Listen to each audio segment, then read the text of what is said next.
Natural death नहीं है, this is murder and planned murder. और मैं अपनी आवाज़ इसलिए उठा रही हूँ कि ये बात ऊपर तक पहुँचे और जो इसे न्याय मिले।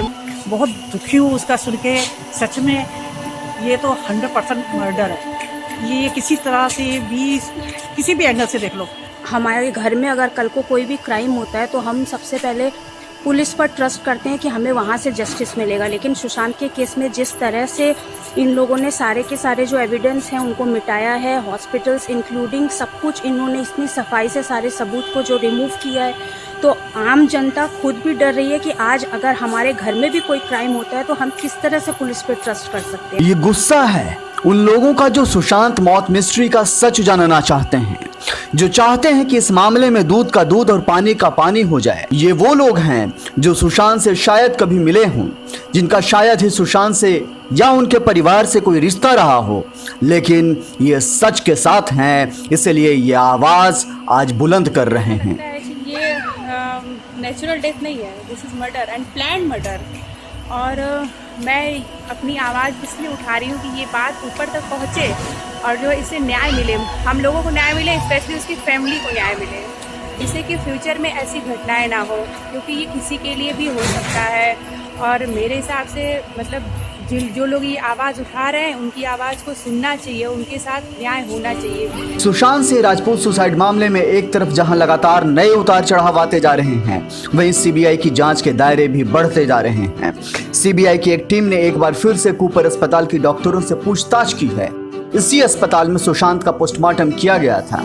सीबीआई ने डॉक्टरों से सुशांत के पोस्टमार्टम को लेकर सवाल जवाब किए हैं। बड़ी बात यह है कि सीबीआई की टीम ने मॉर्चुरी का भी मुआयना किया है। आपको बता दें कि सीबीआई के पोस्टमार्टम रिपोर्ट में मौत के वक्त का जिक्र नहीं किया गया था, जिसके बाद सुशांत के पिता ने इस पर सवाल खड़े किए थे। अब पब्लिक भी मुंबई पुलिस और डॉक्टरों के रवैयों को लेकर नाराज है। मैं बहुत दुखी हूँ उसका सुन के। सच में ये तो 100% मर्डर है। ये किसी तरह से भी, किसी भी एंगल से देख लो, ये मर्डर है। ये छोटा बच्चा भी देख के समझ जाएगा। जो कहानी सब हम बातें सुन रहे हैं, इंक्वायरी देख रहे हैं, सब कुछ देख रहे हैं, लगता है मर्डर है। तो मैं ये चाहती हूँ हर तरह से सीबीआई हो, पुलिस हो, कोई भी, सब मिलके एक ही कोशिश करे, इसका हल निकाला जाए, सच्चाई निकाली जाए। सच्चाई को ना रोका जाए कहीं पर भी। सच्चाई रोकने का मतलब है सबके सब बेइंसाफी, किसी के साथ इंसाफ नहीं होगा। ये हम लोगों की आत्मा को इतना दुखी हो गए, हम बहुत दुखी होंगे अगर इंसाफ नहीं मिला उस बच्चे को। तो हमसे, आप सबसे रिक्वेस्ट है, सब जिन्हें मिलकर साथ दे, सच्चाई का साथ दे और इस सच्चाई को सामने ला कर। आपको बता दें कि सुशांत के मेडिकल रिपोर्ट पर एक्सपर्ट कमेंट लेने के लिए इस रिपोर्ट को एम्स के एक्सपर्ट डॉक्टर के पास भी भेजा गया है।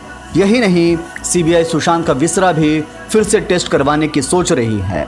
शायद मुंबई पुलिस को ये नहीं पता कि ये पब्लिक है, सब जानती है। हम सारे जने यही चाहते हैं कि सुशांत की जो डेथ मिस्ट्री है उसको क्लियर किया जाए, उसको अच्छे से उसकी जांच की जाए, उसके बारे में बोला जाए, चाहे इसके पीछे कितने भी बड़े राजनेता क्यों ना हो, बॉलीवुड स्टार्स क्यों ना हो।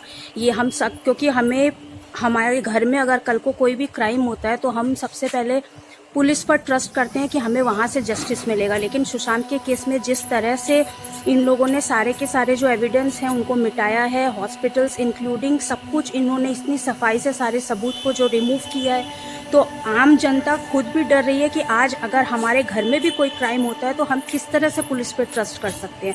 तो ये एक बहुत बड़ा सवाल भी उठता है मुंबई पुलिस पर, और इस पर मुंबई पुलिस को शर्म भी आनी चाहिए। तो थोड़ी सी भी अगर उनको अपनी वर्दी की इज्जत है, जो कसम वो लोग खाते हैं वर्दी पहनते टाइम, तो कम से कम संविधान के चलते उनको आगे आके कुछ ना कुछ प्रूफ जरूर सीबीआई को देने चाहिए और जो कातिल है उनको सजा मिलनी चाहिए। आज एक बार फिर से सीबीआई ने सुशांत के हाउस स्टाफ नीरज और दीपेश से डीआरडीओ गेस्ट हाउस में पूछताछ की। सीबीआई सुशांत केस में रिया की फैमिली को भी समन भेज सकती है। रिया के भाई शोविक और पिता इंद्रजीत से भी पूछताछ हो सकती है। वहीं सीबीआई कभी भी रिया को पूछताछ के लिए बुला सकती है। इस मामले में सीबीआई रिया को गिरफ्तार भी कर सकती है। हालांकि अब तक रिया के पास कोई समन नहीं पहुंचा है, लेकिन माना जा रहा है कि 2-1 दिन में सीबीआई का समन रिया के पास पहुंच जाएगा और उसके बाद रिया को पूछताछ के लिए बुलाया जा सकता है, और संतोषजनक जवाब नहीं मिला तो रिया की गिरफ्तारी भी हो सकती है। सब आम जनता, उसकी फैमिली वाले उठा रहे हैं, बट कोई सितारे, कोई बड़े सितारे आगे नहीं आ रहे हैं, क्योंकि ये प्लान्ड है, सब कुछ प्लान्ड है। तो अकॉर्डिंग टू मी, भाई वी वांट जस्टिस एंड मैं फिर कहूँगी कि ये एक प्लान मर्डर है।